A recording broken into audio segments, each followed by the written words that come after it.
Hello, everyone. This is Tom Fox back for another episode in my three-part series. Today, Irina joins me for a solo gig, and we're going to talk about tactical resilience, how awareness and self-mastery shapes performance. Irina, I want to start with yet another metaphor that we picked up in our last episode, and that's about letting stress drive the bus. How does that happen with us not even understanding that? I always thought it was just my inherent drive or the fact I don't have a dimmer switch. I have an on and off, whatever it may be. What happens when we let that run rampant? A lot of things can happen, and it's different for everybody. And at the same time, the common denominators are we become snappy with people that are around us, our loved ones, our family and friends. You might even hear them saying something back. Hey, that was mean, that was rude, or was like, why did you say that?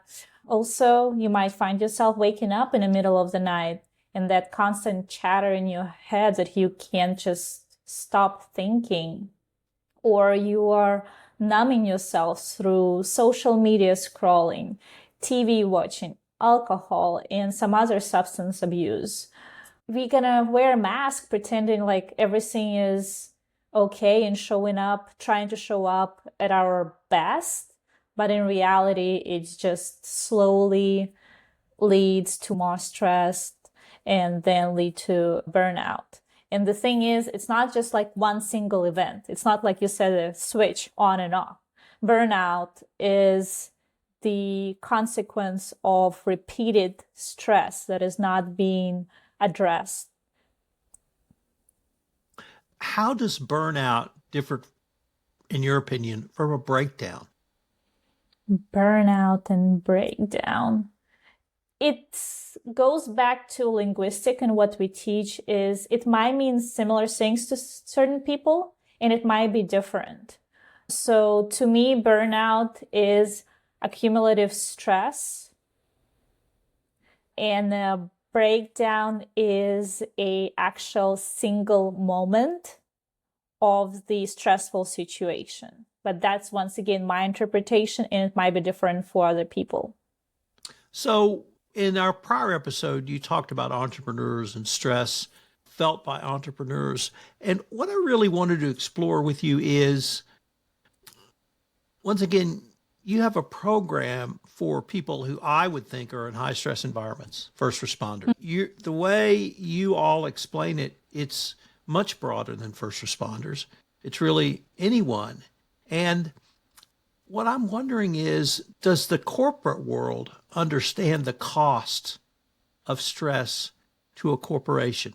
Like we talked about entrepreneurs, Jen in our last episode talked about teachers or perhaps athletic coaches. Do you think the corporate world has this sort of understanding that stress can lead to lack of productivity, leading to potentially a catastrophic moment of breakdown, or even the more insidious burnout, which is the slow progression that you've talked about? In general, I think majority of them don't. And I believe there are corporations that actually start realizing and implementing certain training for their employees and lead with purpose and alignment and focusing on other people and their emotional well-being. Because think about it. Corporate world, a lot of times, is all about numbers, right? It's all about statistics. They have to file reports and look at those numbers, but behind every single number is a human being that drives that number. And what drives human being is behavior. And what drives that behavior? How we behave is what emotional state we're in. Because if you're happy as a basic, you're going to behave one way. If you're unhappy, you're going to behave a different way. And what makes that state? If you go to work every day and you just feel drained and it's like, oh my God, I don't want to do it anymore, the numbers at the end of the day are going to show that. So I wish more of the people in corporate would realize that. And I believe, or maybe I'm naive, that we're heading that direction. Let me ask you about self-awareness and how can you help people train for self-awareness? Or could someone who listens to this podcast perhaps take away some key ideas that they could use to train themselves to become self-aware?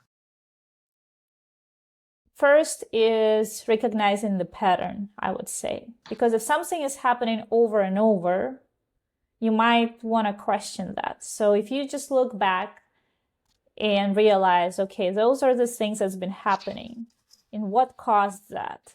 Oh, when somebody looked at me a certain way or said certain things with certain tonality, that triggered me. So now you realized, okay, this is what caused it. Next time you go into conversation, you will start being aware. It's once again, it's a muscle. It's not just going to happen. You have to practice it, and then it becomes a second nature. But then you will be able to recognize when you talk to somebody and the person has certain tonality and they say certain things, you're like, okay, I'm about to say something that is not gonna create the result I want. And so then you can pause, you can pull back, and you can create the different outcome by creating different action. What do you want instead? How you want instead? But first easy step is definitely looking back and acknowledging the patterns you've had in the past. Irina, I was going to ask you, why does so many high performers equate control with strength? But I think I'm going to amend that question to, why does everyone equate control with strength? And what are the consequences of that? Because for a lot of us, it's stability. It's a certainty. We make it mean if I am in control means I know what's going to happen, and therefore I feel safe and secure, which can be true. And at the same time, if you are stuck with that control mode and you're not giving any room for flexibility, adaptation, to see what's happening and adjusting to the market, to the behavior or whatever that is, then you're going to be stuck and it's actually not going to serve you well. And so eventually controlling becomes a problem and not a leadership skill. I love to say that if you are a control freak, you're not a leader, you're a manager. And I believe managers kill businesses, they kill teams, because you can't lead with control.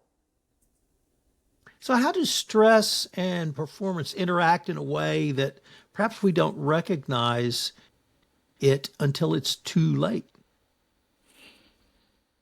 So when you are in stress, your perception shrinks. You see less, you are less focused on things, and all you also focus on is all the negative things.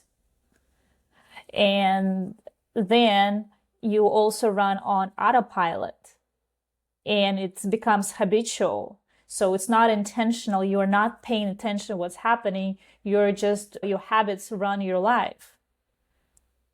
And it only can last so long until your body says, I can no longer do that. So the running under stress and pressure is not sustainable. You can do it only for so long.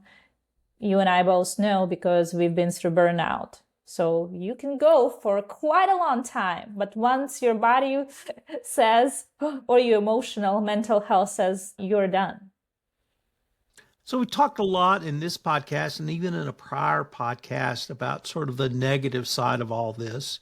But maybe I could flip it to ask, what can someone achieve or perhaps expect to achieve if they move from reaction to self-mastery in the moment? That's beautiful. And I would say anything and everything you want is really on the other side of it. Because when you become self-aware, when you become resilient, you can do and achieve anything. You are more present in any conversation. You are more connected with other human beings. So it's more fulfilling in every area of life. That's a pretty powerful promise. Yes. And it's a beautiful place to be. What patterns have you seen in high performers who are burning out, yet they look successful on the outside? Are there some key indicators for someone like you or you and Jen?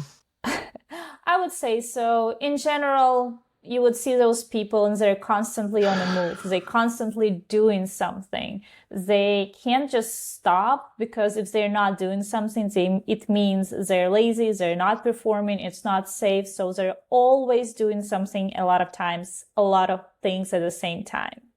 They will wear a mask saying that everything is okay. So they're always smiles, but deep inside they're really numb.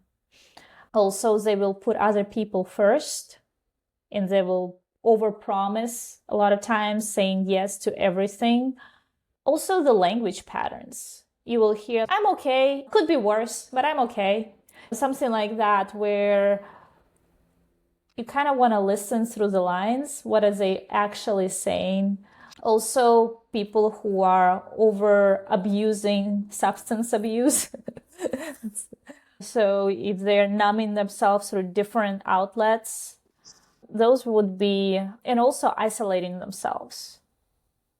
So those, I would say, the main characters of the people that we see. Kurt. There's a famous line from the movie Young Frankenstein that completely encapsulates that. And it's still in use today because I use it. And as they're digging up a corpse to make a new Frankenstein, Marty Feldman character Igor says it could be worse and could be raining. And of course, the rain starts. So absolutely, could be worse. It could be raining. That's exactly what I would say. We talked a little bit about the promises or the positive outcomes. Maybe let me ask you now to drill down a little bit and ask you, what are some of the personal or even professional rituals that have helped you stay grounded as you've been able to move through this in your own life? As a recovering workaholic and high stress professional, I would take a pride of saying that I now have people I can talk to, that people who will not judge me, who will not give me advice, who will just listen. So my number one, for me, non-negotiable is having that good friend or a group of friends you can talk, because there is the power of just acknowledging what's going on and what you're feeling, and having that safe space of knowing you can say anything you want without being judged, because a lot of us are afraid and don't feel comfortable or safe to even say what we feel. Having that real space is extremely important. And then for me personally, I also love working out, and my hobby is dancing. Finally back to dancing. I went dancing after my first burnout, and I'm back dancing now. So that fulfills my soul and makes me happy. Reading wonderful books, traveling, and I finally was able to learn to meditate a few years ago. It's been a journey, because when people would say to meditate, I was like, you haven't been listening to all the noise in my head. It's mission impossible.